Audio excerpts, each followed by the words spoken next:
All right, what's going on, guys? Back with a different video, different kind of video, I should say. A lot of people have been in the comment section and they say things like, the election was stolen and, all these different things. And I understand your frustration. I understand where you're coming from. But my personal opinion, honestly, is that I don't think it was rigged. I don't think they just stole it. It's just that there are people in this country who are such sheep and such fools. They just believe everything they hear on the media. And the mainstream media in this country is a propaganda machine.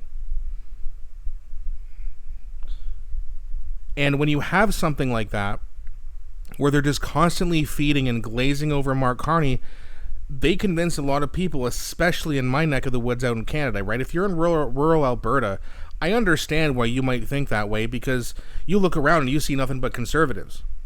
So you go, well, how is it possible that there's so many liberal people? And then you look at places like Toronto, Ottawa, Montreal, and even here in Hamilton, and you talk to people like me, it's like we're surrounded by liberals. It's the opposite out where you are, right? If you're in rural Manitoba, Saskatchewan, of course, you're going to see how does this country vote liberal.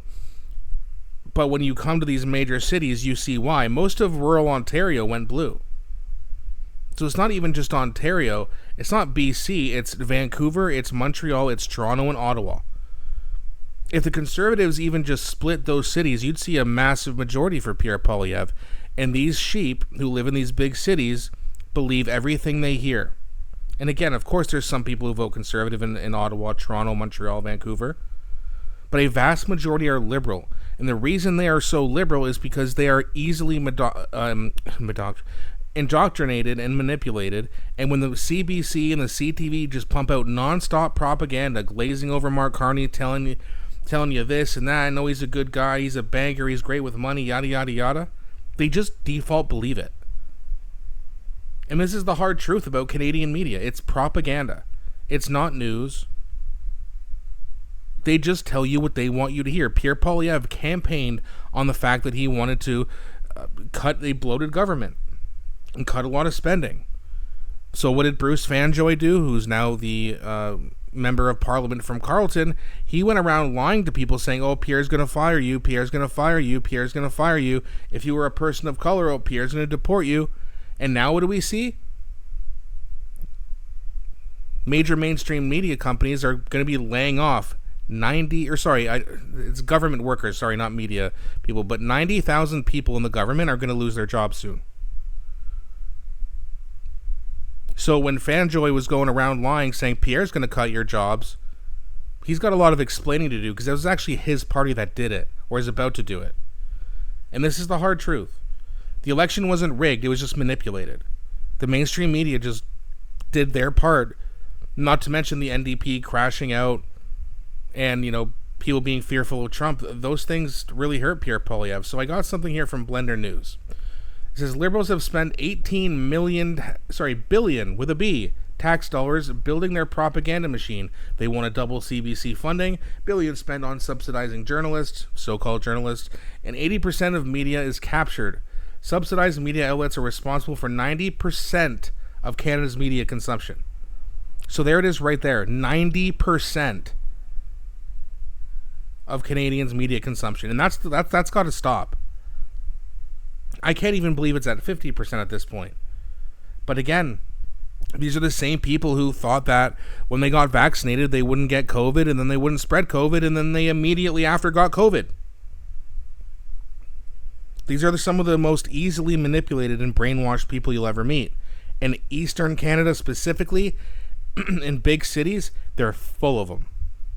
Absolutely full of them. You'd be disgusted. If you're from rural Manitoba, Saskatchewan, Alberta, and you come to Toronto and talk politics, you're going to want to throw up. Come to Hamilton Center and look at the NDP and Liberal signs you'll see around here. It was just like, it makes you want to vomit. But that's the way they are. They're set in their ways, and a lot of these people, again, are older. If you look at the voting demographics, most people who voted Liberal were older women. That was by far their biggest voting base. Not all of you. Okay, I don't want you guys coming after me in the comment section saying, not all of us. I know. Some of you are smart, but a lot of your peers are not. And because they massively outvote younger people, They get their way more often. So I got a quick video here. Let's check this out. This is from, what was this guy's name again? Blender News. So independent media. Let's see what he's got to say. And again, before we get into it, please, again, don't forget to like and subscribe. Really helps grow the channel. So let's get into this, and then we'll talk about it. Since 2015, the Liberal government has turned our airwaves into a propaganda mill and our internet into a padded cell. They've drowned critical media in tax dollars and choked dissent with laws so twisted they'd make Orwell blush. From CBC's $1.4 billion bloated trough to the $595 million local journalist initiative, the Liberals have funneled a staggering $18 billion into the media landscape since 2016, turning Canadian media into a state-controlled megaphone. Under the Trudeau government, CBC's annual budget jumped 27% from $1.1 to $1.4 billion, but here's what's absolutely bananas. The Liberal government recently proposed near doubling CBC and Radio Canada funding to over $2 billion a year, framing it as an investment into national security.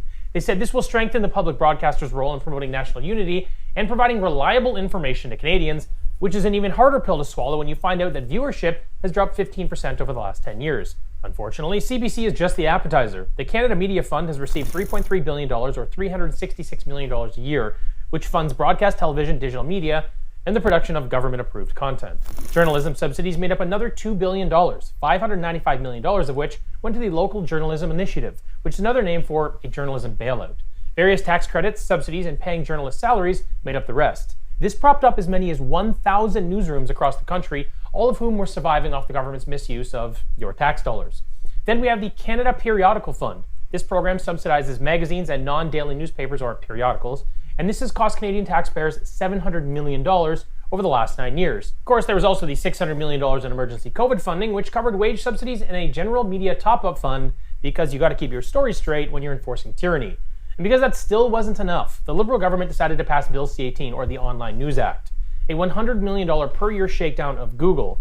Meta, of course, said no thanks and then promptly blocked all Canadian news, slashing outlet traffic by 40%, except for the independents, who don't receive any subsidies. They were hit significantly harder. What's perhaps worse than the shakedown of big tech by Canadian government to pay for their media content is how these funds are dispersed. Contrary to popular belief, this money doesn't go to the little guy to speak his mind. It goes to a government-controlled fund where $67 million is dispersed to government-approved media platforms. When I unpacked this $18 billion propaganda fund, I found myself wondering just how much of the news and media is subsidized by our tax dollars and therefore under the thumb of our Liberal government. So here's what I found. In addition to CBC, 80% of all mainstream TV and radio are subsidized by the government. This includes Bell Media's 35 stations, Rogers' 13 stations, Chorus's 40 stations, and TVA's 10 stations.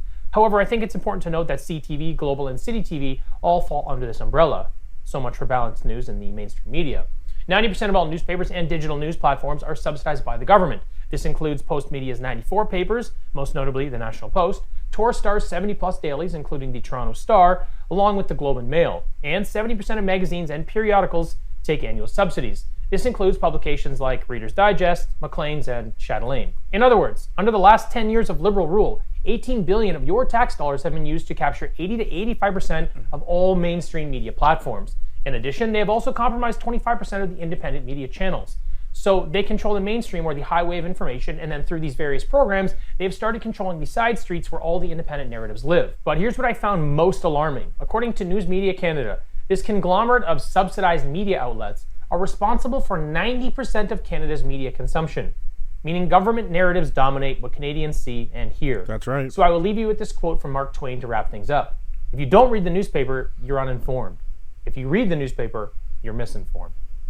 Since 2015... Yeah, he's absolutely right. And you know what? Pierre said it the best, too. You know, if you want to be in media, you got to make money on your own merit through subscriptions and viewership and maybe some sponsorship deals. But the government funding media is disgusting.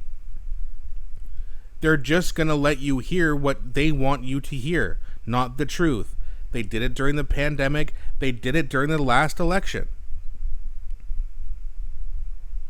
I mean, it's unbelievable. And yet, the crazier part is so many Canadians still believe it. A lot of people sitting around watching CBC, CTV, and they're going, oh, this must be the truth. And then I say something to these people, and they're like, oh, I didn't see that on the news, and I just bury my face into my head, in my hands, because I can't believe it. It's like, how do you still think this is news? How do you think that... No, I'm not news, I'm just a commentator. right? You got Moose and Northern Perspective, for example. That's a way better source of news than any major mainstream company that we have. And then independent media, of course, like Blender and the other places like that. I don't want to name all of them. I can't name all of them, to be honest with you. But there's a lot of good independent journalists who make money on their own merit. They don't need the government to fund them. But propaganda machines like the CBC and the CTV, they need the government to fund them. No one wants to pay for it, but every time they turn on their friggin' TV, they're going, oh, I'm going to watch the news. And I'm just like, you're not watching the news. They still think it's news, and that's the problem. They don't understand that when they're watching the quote-unquote news, they're watching propaganda. If they just realize, I mean, listen, if you want to watch, I actually have no problem with watching propaganda. Like, go ahead, news, feed me your bullshit. Go ahead, fake news. Tell me what bullshit story I should believe today so I can laugh in your face. Sometimes it's actually good to let people feed you it, just to kind of check up on yourself a little bit and make sure, it's like being like your own lie detector. And once in a while, you'll catch yourself slipping. Like I'll watch clips sometimes of, I do it on this channel as well, where I watch clips. And I'm like, oh, maybe that is true. And I'm like, whoa. Hold on. I'm slipping here. Did I just say that something the CBC said was true? And again, a broken clock is right twice a day, so it's not like they get 100% of things wrong. But when they want you to think something, when they want you to be scared of something or someone, they fuel the fire massively. Okay, they've convinced people that a government tax is going to somehow change the weather patterns. They were convinced to wear 3 masks alone in their car. Well, they were alone in it. They've convinced people that this Mr. Burns, weak old man, is going to be a strong leader and put his elbows up to Donald Trump. It was all lies. All of it. And that's the truth. And again, I get called a conspiracy theorist and yada yada. I don't care anymore because that's just a new way of saying you're right. Conspiracy theorists have had a pretty damn good track record in the last 5 years, don't you think? I'd say so. But let me know what you guys think. Please don't be shy. I love reading your comments. And please also, again, don't forget to like and subscribe. It really does help grow the channel. Thanks for watching. I'll be back shortly with a new one.